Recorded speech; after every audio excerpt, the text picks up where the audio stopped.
Oi, boa tarde a todos, sejam muito bem-vindos, professor Davidson aqui, vamos para mais um vídeo da nossa série de xadrez. Dessa vez vamos para um tema tático muito importante, que é a cravada. Cravada, eu selecionei aqui uma posição muito bacana para mostrar para vocês, vamos ver na prática como é que ela funciona.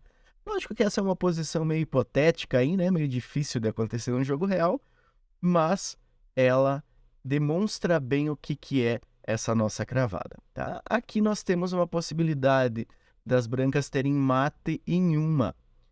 Qual que é a jogada da branca que dá mate? Nessa aqui, se as brancas jogarem o peão aqui na casa E4, é mate. E olha que legal, as pretas têm várias outras peças que poderiam capturar esse peão branco. Por exemplo, essa torre ela está em alcance de captura. Essa rainha, ela está em alcance de captura do peão também. Esse cavalo poderia capturar o peão. Esse outro cavalo também consegue chegar lá nele e fazer a captura. Por que essas 4 peças não conseguem fazer a defesa do seu rei? Porque as 4 peças estão cravadas pelas peças brancas adversárias em seu rei. Então, repare, esse cavalo aqui, ele não consegue se mover, porque se ele, por acaso, tentar sair da casa dele para capturar o peão, olha o que o aplicativo me mostra aqui. Opa, não pode sair. Vai expor o rei ao cheque. Mesma coisa para todos os outros. Então, eu vou tirar esse cavalo aqui? Não posso. Não posso e não posso. Então, a gente diz que essas peças e esse cavalo está cravado em seu rei pela torre. Esse outro cavalo aqui está cravado em seu rei pela torre. Essa torre está cravado em seu rei pela torre. E a dama está cravada em seu rei pela torre, não podendo se movimentar. Então, essa é a carinha de uma cravada. Essa é a lógica para o funcionamento dela.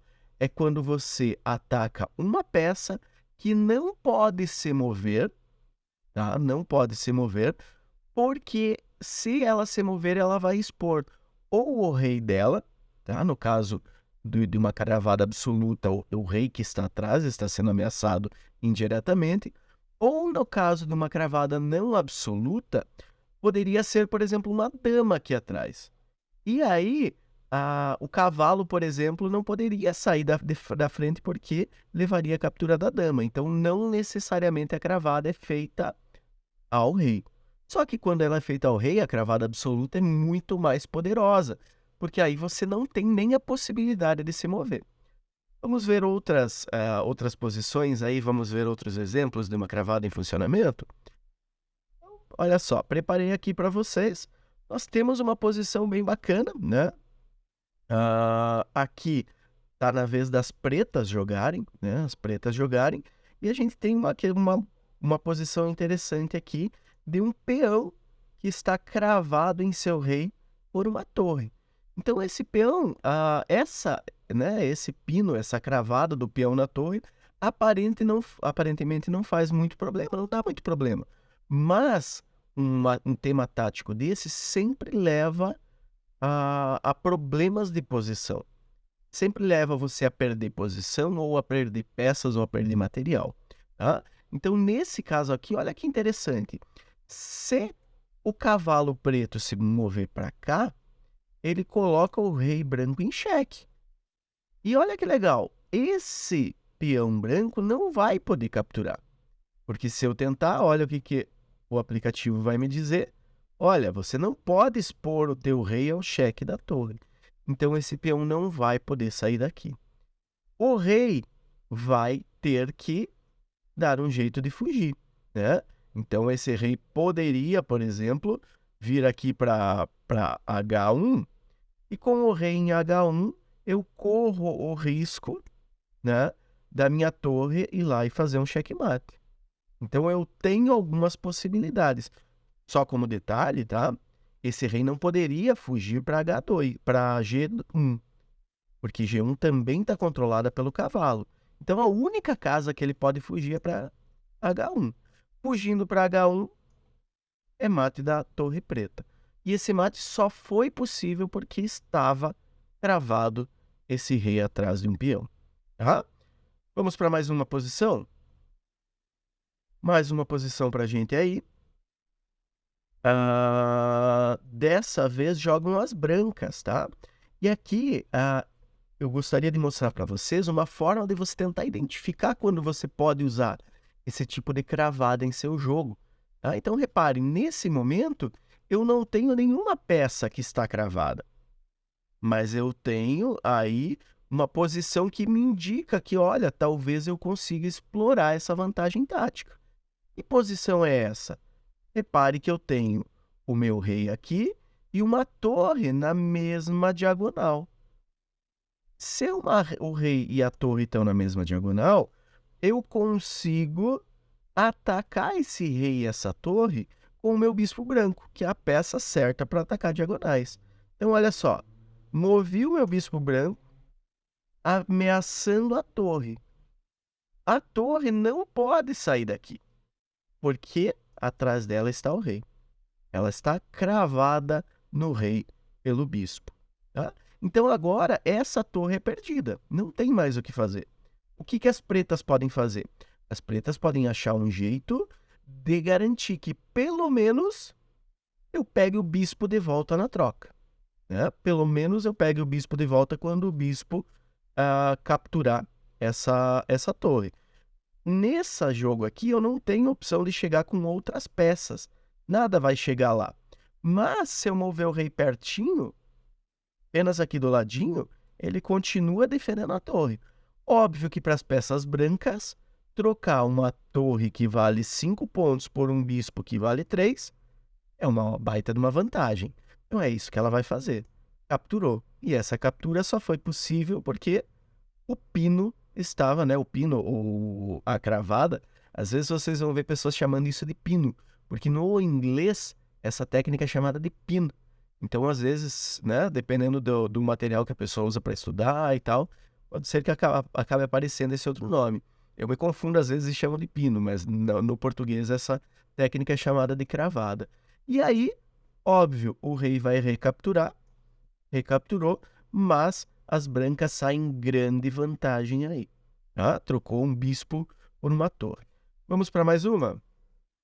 Mais uma posição para a gente. Olha só, aqui tem uma cravada bem interessante. De novo um peãozinho sendo cravado no seu rei por uma torre. E aqui, às vezes, né, talvez o jogador branco não tenha tanta experiência e ele esteja contando com a defesa da torre por esse peão. Esse peão, no momento, é a única peça que está defendendo essa torre. E olha que legal, como existe esse pino aqui, as pretas podem capturar essa torre sem medo algum de que o peão possa recapturar. E a torre saiu de graça nessa posição. Tá?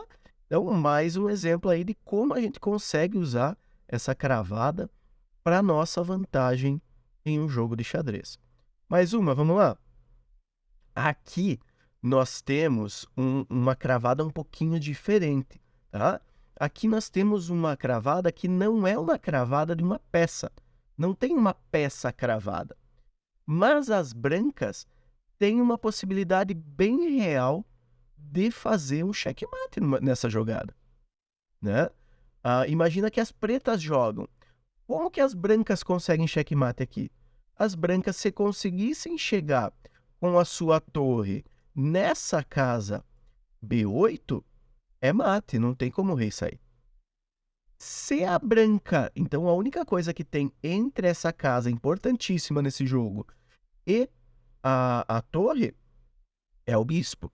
Então esse bispo ele está cravado em uma posição, não porque tem uma peça atrás, mas porque tem uma posição extremamente importante atrás dele que ele está defendendo.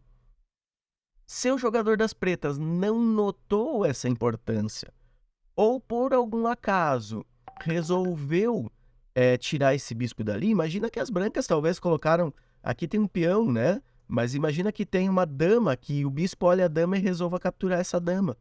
Ele vai estar abandonando a defesa dessa casa importante e vai estar abrindo a sua posição para a passagem da torre. E a torre passou, é mate, né? Então existe também essa cravada, essa é muito mais difícil de você identificar, com certeza. Mas ela pode trazer vantagens bem importantes, vantagens táticas bem importantes no teu jogo aí. Seja tomando uma posição que te permita dar um checkmate, ou seja, permitindo uma troca ou uma captura de peças que vai te dar uma vantagem material bem grande, ok? Mais uma posiçãozinha, vamos lá. Essa aqui, nós temos várias peças, nós estamos aí no meio do jogo, né? Temos todas elas desenvolvidas, tudo já se moveu. E aqui nós temos de novo, ainda não temos uma cravada, mas nós temos algumas possibilidades, tá? Nós temos algumas possibilidades. Aqui nós temos, por exemplo, um bispo que está na mesma linha do seu rei. Já é uma questão interessante. Aqui vai dificultar para a gente explorar essa cravada, porque eu tenho uma torre defendendo. Não vai dar para mim colocar minha dama ali, que eu vou perder a dama, né? Então, essa cravada aqui eu não tenho tanta possibilidade de explorar. Opa, mas olha só, aqui eu tenho uma torre e uma dama na mesma diagonal. Torre e dama na mesma diagonal, eu consigo explorar de alguma forma, tá? Torre e dama na mesma diagonal, eu consigo explorar de alguma forma. Então, como que eu poderia explorar isso? Olha só, talvez aqui eu não vou colocar a minha dama para fazer esse pino, né? Para fazer essa cravada, porque se eu capturar a torre com a minha dama, a dama está defendida. Então, a torre está defendida. Então, ele poderia recapturar a minha dama. Mas eu tenho meu bispo preto aqui embaixo, ó, e está observando de sniper, de longe, tudo o que está acontecendo.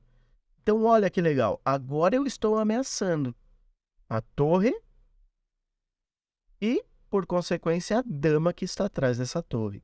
Se esse jogador preto entender o que está acontecendo, ele não vai tentar tirar essa torre daqui. Ele não vai tentar. Talvez ele não tenha notado o que aconteceu, a importância da situação e resolva capturar um peão. Nesse caso, ele entregou a sua dama, né? Vamos imaginar que ele não fez essa capivara aí, não fez essa capivarada, não me entregou a dama inteira para mim. Mas vamos imaginar que talvez ele tenha movido qualquer outra peça, né? Moveu o bispo aqui. Opa, olha só, moveu o bispo, eu posso exatamente capturar a torre dele com o meu bispo. E essa troca, para mim, peças brancas, é ótimo. Eu estou trocando uma peça de 3 pontos minha por uma peça de valor 5 do meu adversário. Uma torre é uma das peças maiores, vale mais. Capturei. Tive vantagem material nessa troca. E agora, as pretas podem recapturar da forma que achar melhor. Não tem problema nenhum. E a gente segue o jogo com essa vantagem material em nossa, pra gente aí, né? Traz essa vantagem para o nosso jogo. Para essa última posição, pessoal, eu trouxe para vocês um pequeno desafio, né? Um pequeno desafio. Eu encontrei essa posição bem interessante. Encontrei ela no Reddit, na verdade. E aí eu trago para vocês treinarem um pouquinho essa visão aí posicional, essa visão tática de vocês no tabuleiro. Olhem para esse tabuleiro e tentem identificar quantas cravadas você identifica.